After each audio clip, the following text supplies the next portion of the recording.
don't miss anything good. So that's why you hear that recording in progress. But I just want to say thanks so much again for doing this, Kelly. Like, and before we get rolling, just a few housekeeping things. So, like I said, we are recording, but don't worry about being polished or having perfect answers. In fact, I prefer if they're not, right? Really want to see like your personality come out. And if either of us stumble on a question, or like go down a rabbit hole or wants to rephrase something, I can always edit it out afterwards. But I haven't had to do that to this point, and this is, I think, the ninth one that I've done. So really the best ones are just about having a good conversation and then pull out some useful insights for the people that, may be listening. So if we say something brilliant, we'll leave it in. But if we say something stupid, then it never happened. So There you go. There you yeah. go.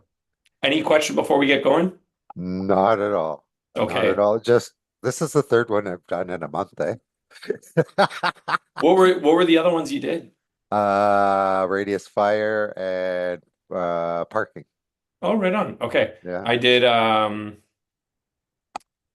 was a guest on one recently, for something totally different, but I think I like being on this side more. I like being the interviewer, not the interviewee, but that's just me. But All right, let's go. right on. Well, welcome to Building Better by WCP Building Renewal. I'm Stephen Bailey. This is a series where we sit down with leaders across commercial real estate, property management, building operations, and just related industries to discuss ideas, experiences, and lessons that help buildings, projects, and organizations just perform at a higher level. And today I'm joined by Kelly Kellogg. Hello. Kelly, welcome. So Kelly's senior property manager with Turner Meakin Management, spent years helping oversee commercial assets.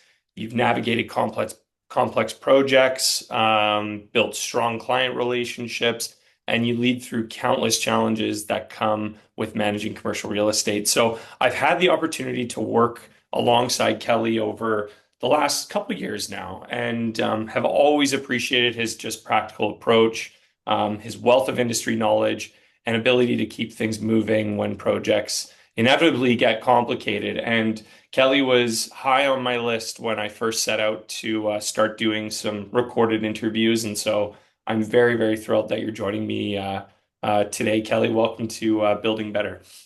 Thank you. Thank you for the opportunity, Steve. I appreciate it. Yeah, of course. Well, so I mean, just, diving right into a question here, like you've spent a significant portion of your career in property management. So looking back, how did you first get into the industry? Actually, probably I won't say the number of years, but back when I was in Edmonton, I worked as security for AAA office buildings and then moved to Vancouver in '98. And it's just followed a path since I moved here. So it's been a growth pattern for the last 29 years, I guess. Yeah.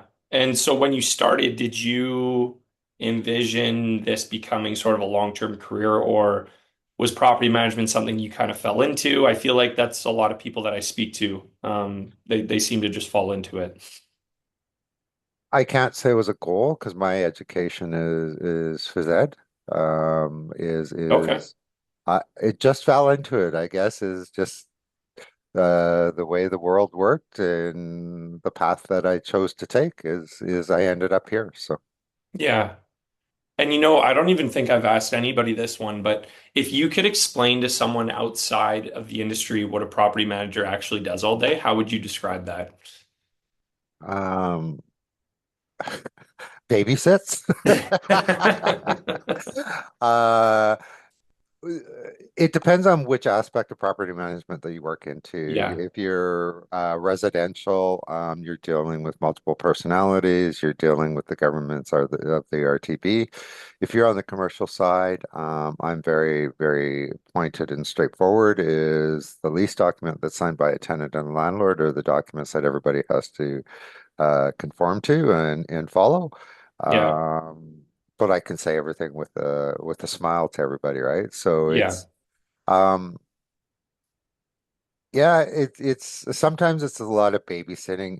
It's taking care of somebody's asset that's worth Yeah. multiple millions of dollars, and to maximize the revenues. And you always have to remember where your duty is, and your duty is with your client. And you're also governed by a management agreement that you have to follow as well. I have in my career, I have very good relationships with past and current clients that we have, which are building owners, and it can be stressful at times, but at other times you got to make it fun. Hmm. It's just there's projects to be done. You're looking at the properties. What do you need to keep it maintained? Get the clients on board because usually there's a dollar value attached. Um, and also building relationships with your tenants and as well as your suppliers. Suppliers, believe it or not, are a part of the team Hmm. for a property manager, and they assist us substantially in our day-to-day operations. Is I need this done, I need this done. Know when to give and take with your contractors as well is because um, sometimes I need something done yesterday. Hmm. And if they call me and say, "Is this a priority?" and I say, "When you get to it," right? Yeah. It's all relationships here. Yeah. Uh, and one thing I've learned in Vancouver, do not ever burn a bridge here. No, no, my gosh. The people say 6 degrees of separation. It's like 1 degree, if that, whenever you're in Vancouver, especially if you've got some roots here and you've been here for a long time. Um, yeah, and I think I find it, I've always found it interesting because in our experience working with property managers like yourself, we have clients who are new, as in like within the first like 3 years of them getting into property management. We have others that have been in the industry for, quite some time, like yourself. And so one thing I've always found interesting about that is that the role, based on who I've spoken with, it seems to have changed significantly over the years. And I think property managers today are expected to understand a lot more like building systems, tenant relations, capital planning, um, sustainability initiatives that are being, pushed onto them, construction projects, financial reporting, risk management. Like there's so many things there, and somehow you need to also keep everyone happy at the same time. So, like you said, those relationships and not burning a bridge. So from your perspective, how has the role evolved since you first entered the industry? Um, pre-COVID, it was status quo and had been for many, many years, long before I was even in the industry, or directly as a property manager. Um, I think not just in property management, in every aspect of life, things has Mm, changed and getting better. Employers want to decrease the number of employees that they have, but they expect double the work to be completed, which mm, is standard across many industries. yeah. Um, Post-COVID, it's been a massive change in the property management industry. Is You multiply that not only because of COVID, you multiply that because of the economy. Then we add this orange thing south of us that's causing chaos Mhm, across the world. Um, People are unsettled, and that's including tenants, and that's including customers of tenants out there, especially in the mm, retail, industrial, light industrial sectors. Um, uh, Things don't move as fast as they used to on projects and getting things done. mm, It takes longer to get an approval across the board. If you're doing lease negotiations, lease renewal, stuff like that. I've never until recently been talking lease renewals 2 years in advance with a tenant. mhm, And something that you can sum up and finish up in 30 days is taking six months to 2 years. incoming new tenants, when you've got leasing out there in a vacant space, Mm, is harder and harder. Um, or not harder. It takes longer and longer to get yeah. them to completion and a firm deal. They are happening. The last couple months have been a lot better on Hmm. that side of it. Um, it's just your list of tasks don't get decrease as fast as they used to. They sit there much longer.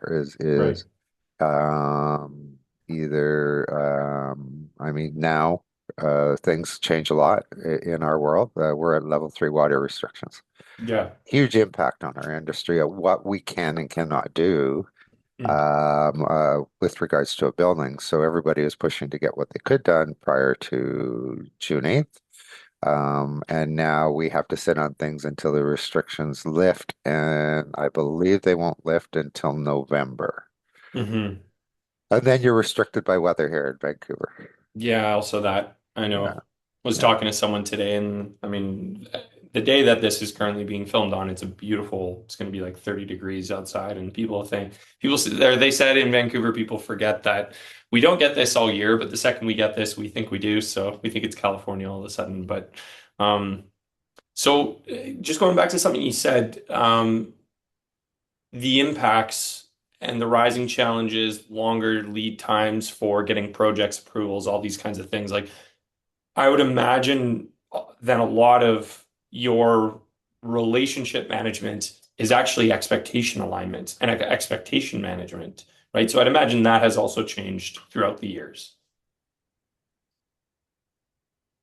Oh, yeah. I mean, expectations ebb and flow, right? Yeah. Yeah. And it really depends on what you're doing. Um, Counting side of things, leasing side of things, there's a correction out there for Mhm. clients, and we have to teach our clients that is 2 years ago you could push rates really hard, and they get used to that. Then you come to our current economy, and you're saying, okay, we need to slow down here. Remember, it's better to keep somebody in a space than have a vacant space in today's Mhm. economy. So, um, yeah, the expectations change, but it ebb and flows, right? Where everything's secular. Mhm.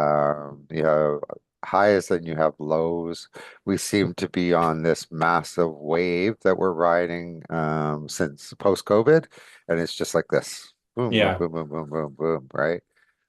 It gets exhausting after a while, but one thing you have to learn in business is don't take it personally, right? That's Is a great point. that's Yeah, I know it's a great point. And again, business relationships are funny because you're gonna have to have uncomfortable conversations with people, and you're just gonna have to get through it together. And that's where, like you said, having those good relationships, those are actually where you lean on those the most. And oftentimes on the other side of those difficult conversations are where some of your best working relationships will be.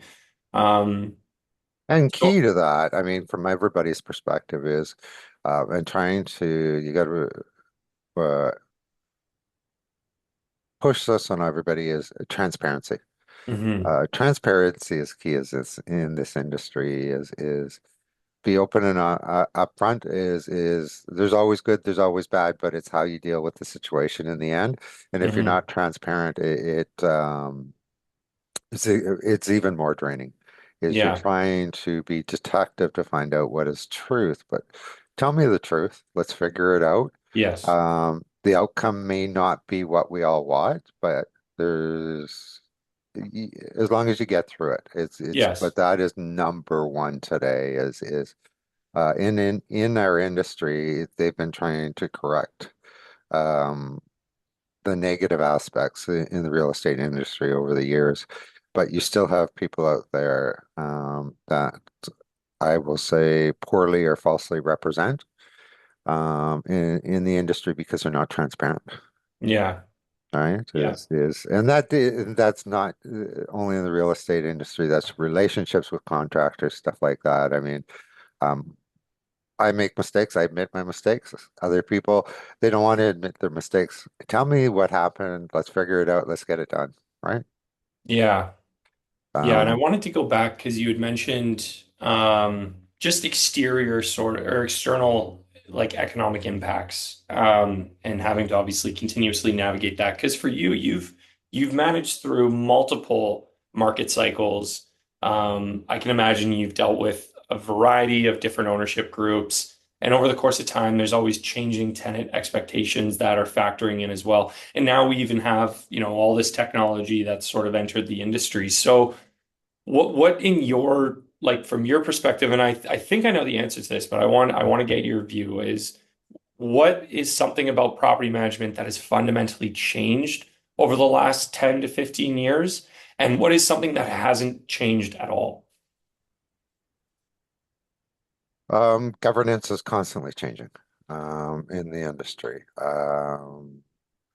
which I think is good. Um, uh, if you read in the paper, there's some horror stories out there Hmm. about things. I mean, for example, I just read last weekend there's an individual that was licensed or was not licensed that was doing real estate deals and then signing leases and then turning over and doing Airbnb. I mean, so governance tries to control that. Mm. Um, I think personally the government has failed in a lot of Mm. aspects. The government is a pendulum that swings really hard left or really hard right to try and correct their mistakes Hmm. or try and ebb and flow with the economy. And I don't think the decisions that they make are always best. And then we have to always deal with the ramifications. There's in the property management world more documentation, more reporting. Um, you're financially responsible for an asset. Hmm. They are what's happening as well is the use of AI Hmm. is they're new to the industry and people are feeling it out. I talked to in attending many events, other property managers. Some companies use a little bit more, but they're very skeptical. You got to be careful when you use AI today. Is and it's new. I think it's going to be coming down the road.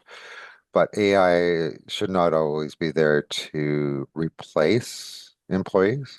It Hmm. should be there to assist and make their Hmm. job easier because we are getting busier. Yeah. And time management is huge. Yes. Yeah. If you don't have time management, you are not going to make it in this industry. You're probably not going to make it in most industries, No, no. Well, and right? yeah, every conversation I have now, AI is definitely a component of that, and just and it's hard not to because there's obviously the impacts of it. But you already said it. It's not going to replace the relationship element, which is such a huge part of what you do. It's a huge part of what we do. Like there's industries that are very much safeguarded from impacts of the negative impacts of AI because of that, human to human relationship aspect. That being said, though, leveraging it in a way that can make you more efficient in your role, that's an excellent way to go about viewing it and seeing how it can ultimately, lift your overall efficiencies and I mean tasks that would take days before they are done in a fraction of the time, right? So Oh yeah, yeah, and I'm starting to do that as well. You send out a tender on something on a project. You can evaluate it in a very short period of time, as whereas it would, as you mentioned, would take days, yeah, yeah, right? Is absolutely. so using it in the right places is good. It's here. It's not going to change. It's not going to go away. It's just fine tuning it Hmm. and making sure the information is correct. Hmm. Um, just a sec. No problem. One other big change that I've seen in the industry is the younger generations. Okay. Um, um, work ethics in different generations is very apparent. The problem today is too many people depend on digital technology in communication. Pick up the phone. I don't know how many times, probably a week, a month, I say this to And Yeah. it's no disrespect to them, the younger generation. They've been brought up on living with their technology Yes. in front of them is pick up the phone. That 2-minute call will save you 10, 15 emails, right? Yeah.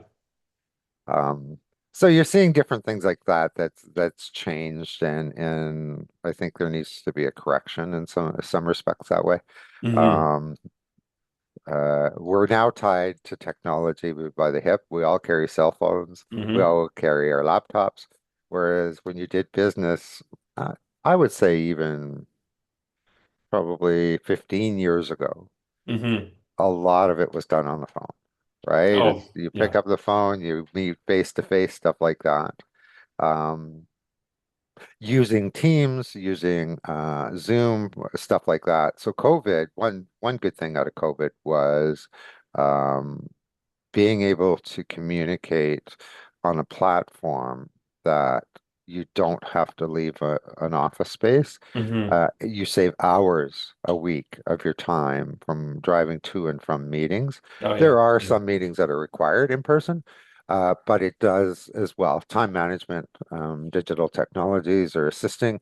And as well, there are no boundaries, there are no No. borders anymore, right? Yeah, yeah, yeah, absolutely. Yeah, I was just laughing when you said pick up the phone because, yeah, you're absolutely right. You'll wait days for a response on an email that could have taken 3 minutes over a brief phone call. It's so funny because I remember earlier in my career, working in a bullpen where it was just multiple people in the room all at once, always on the phone, and there's, noise going back and forth. And we work out of the WeWork just downtown here. And I took a call the other day sitting at my desk, and I got like evil eye from people because I was like trying to speak like quietly and soft, and everyone's like, noise, like what the hell? And I'm like, well, I actually prefer the noise. It helps me to like stay focused, almost like that coffee shop sort of ambiance. But um so you like history is a big piece, right? We're talking about the evolution of the actual role itself. But I just want to shift gears because one thing I've always appreciated when I visit Turner Meakin office is the history that's literally on the walls there. And you've got photos, you've got projects, you've got deeds to land purchases from way back in like the early 1900s. And just like decades of relationships are obviously represented there. So Turner Meakin's been around for a long time and has seen multiple market cycles. So, what do you think has allowed the company to remain successful and relevant for so many years?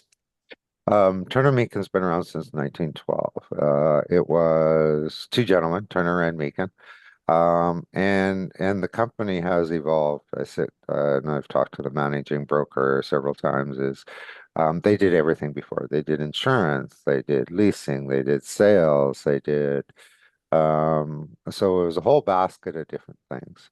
Um, and then as time evolved, and then Brian Meakin bought out his partner, they streamlined to go into property management only. Hmm. Um, we are also we talk about relationships. We have one client that's over 60 years with Turner Meakin, Wow. multiple generations. We have other clients that are 40 years, 20 years. We have long-term relationships and multiple generations Mm. that as families pass down assets throughout the years. So um, it's understanding the interest and adapting as time goes on as to Hmm. and focusing on what you're going to excel at. You Everybody has to remember we can't do everything, right? Yes. So Yeah. we are strictly and the main part of our business is commercial, Hmm. which includes retail, industrial, light industrial, office, stuff like that. Hmm. We do have a component of residential, and that's through fruition with bringing in portfolios for clients, Yeah. right? And then the clients appreciate the expertise that Turner Meakin brings. to them, Hmm. and makes life much easier for them, whether it be from because we also offer accounting services outside the property management side of it. So it's a small basket that we now have. But for some people, it's one-stop shopping. Is I can get a property manager, they can do my commercial, they can do my Hmm. residential, they can do limited accounting for us. You still Hmm. need an accountant when you're Yeah. running a company. From our client's perspective, you still need an accountant, right? And um, Turner Meakin is also very different than the larger property management companies. Hmm. You have specific roles in like the Bentall Kennedys, Oxford Properties, Quad Rails. They're all linear positions. You're a property manager. You don't deal with leasing. You don't. You're overseeing the maintenance and repairs, and you're the point person that has the authorization for that stuff, right? Hmm. Whereas at Turner Meakin, we do a lot of everything. So you get a lot of experience. And it also allows you to understand things more. A lease is very technical Hmm. um, in its writing. And I always tell everybody this story. I was renewing a gas station lease, and they had to go from a 30-year-old lease to a current form of lease.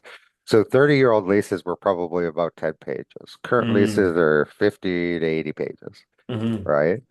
Um, and because I'm a property manager, I can take it to a certain point, then lawyers have to be involved. And for 2 weeks, the lawyers on both sides fought over two words, and probably cost the both sides probably $5,000 to $6,000 for fighting over two words, Oh my God. right? Hopefully AI, let's jump back to AI too, is Yeah. I'm very skeptical on the law industry or lawyers using AI, but they are trying to adopt it as well because you have the dot, no, the period in the wrong spot, you have a comma in the wrong spot. Mm. It means something different at law, right? Yep. So, Yeah. Um, Lingering on the history of Turner Meakin, I do want to potentially revisit the AI piece, but you mentioned adaptability, and I would imagine that that word in and of itself kind of summarizes the ability to grow with relationships, right? Because when you look at these long-standing client relationships, what do they teach you about trust and about service in the industry? well, trust, longstanding clients, I mean, it's trust. They obviously trust us. They also allow us to, in the recommendations that we make, Hmm. um, and if we justify them, um, then they're easy to move forward. They also see the benefits of the outcomes, Hmm. either retaining tenants in a building, keeping a building full, maximizing their potential incomes, and controlling expenses where required, right? Hmm. And then also, if it comes to capital expenses, is coming up with what's it going to cost me? How many years am I going to have to amortize that for recovery?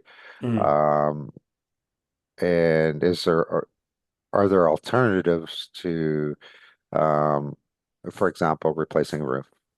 Hmm. Are there alternatives to that?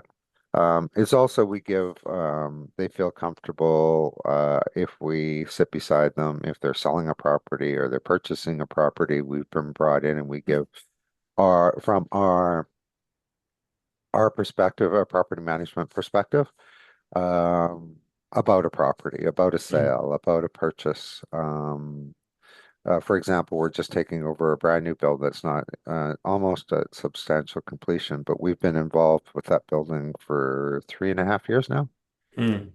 right? They were drawing on our expertise in certain components in doing the build up. Hmm. So we can help with that as well, right? Hmm. Hmm. Um, We've got another client that's bringing on some new properties, and there's some issues that we brought forward before the purchase closes. And we say, you need to address this, you need to address this, you need to address this before you Hmm. take possession, right? So they like the strength in our knowledge and understanding of various different aspects of a property and of management of the property, Hmm. right? Hmm. I think they also, when you have years and years of experience, Brian Meakin, who's the original owner, he um, he has 44 years or 40 plus years of experience, Hmm. right? He's seen different trends. He's dealt with different deals. He's um, also with that from a property management perspective, you've dealt with problems that you've have to think outside the box to fix, Right. right? Um, so that's where you can hold a long-term client, and you take care of their assets for them, and it's easy for them.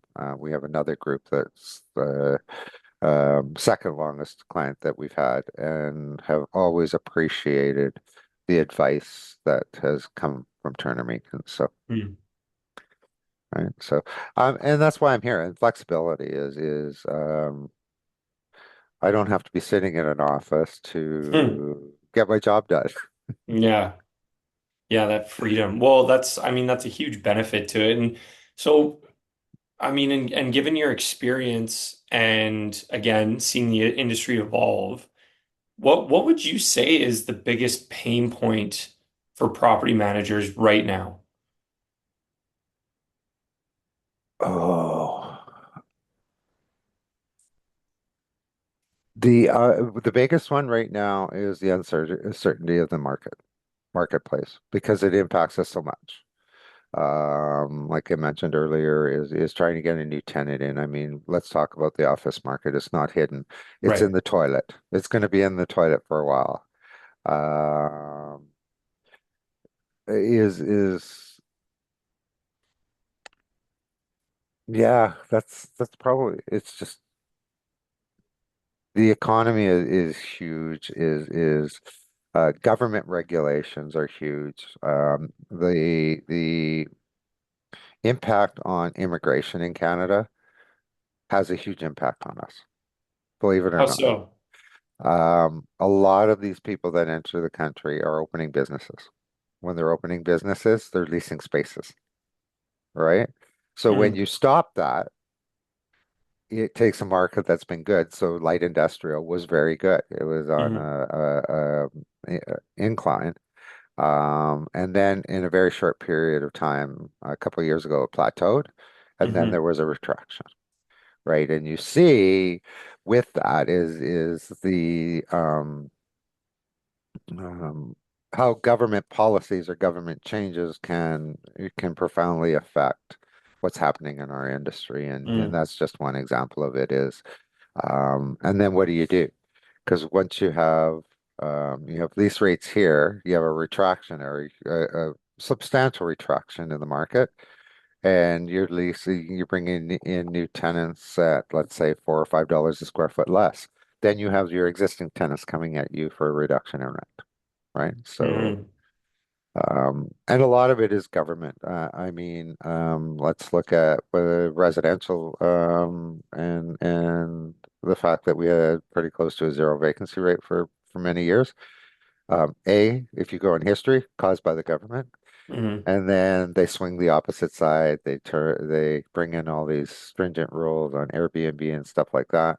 And now we have massive vacancies in the city, mm, which also is compounded because cost of living here is high. And we also have great employees, people with strengths and trades and stuff like that that are exiting the province. That's a mm, huge impact on as well because it not only impacts us directly for employees here. I mean, we're a small staff of 14 or mm, 15, but all of the vendors that we work with. it impacts them hugely. If you've got a huge exodus of potential employees, especially great employees with great qualifications that are exiting to go to Alberta or another province where the cost of living is more affordable. Yeah. Well, what's interesting listening to you say that, many of these challenges that you're talking about are external, right? And property managers, you don't control interest rates, you don't control government policy, you don't control immigration targets.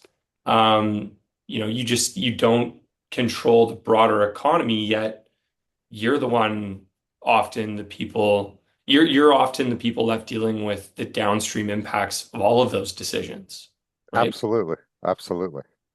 And not saying So they're all bad. I mean, but they, like I said earlier, the pendulum, like if the pendulum was just slightly left, slightly right, it'd be easier for all of us, but they go way left, way right. There's no in the middle with them. So, yeah, seems but it, seems yeah. but it does, it impacts everybody. It impacts an employer. It impacts a property manager because we are dependent on multiple employers, which are all our vendors, right? Yeah. And then you're also contingent. I mean, two of the biggest things in property management for expenses are property taxes and insurance, right? So 6 years ago, we were in a hard market. Insurance rates were through the roof. We're in a Hmm. soft market.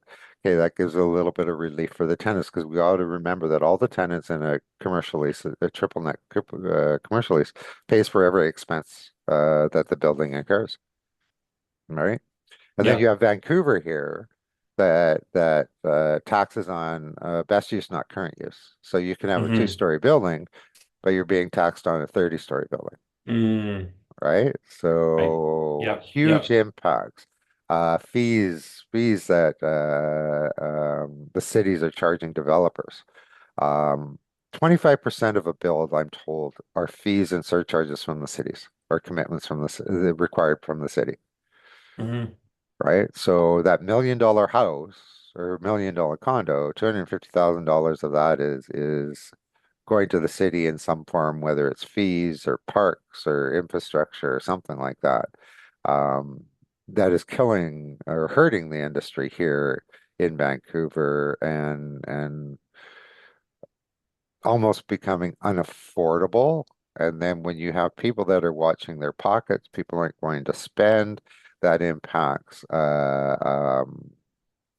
retail tenants, light industrial, anybody that's out there making a product or creating a service, which then decreases their business or even puts them out of business. We're starting to see that because of COVID, especially Mm. with restaurants. Hmm. So everything is a domino effect and everything is interconnected with everything. Yeah. Well, and Yeah. and and one thing that stands out from this conversation is that while the markets change, regulations change, technology changes, and even the way buildings are used, that's going to change. There seems to be certain fundamentals that seem to remain consistent, right?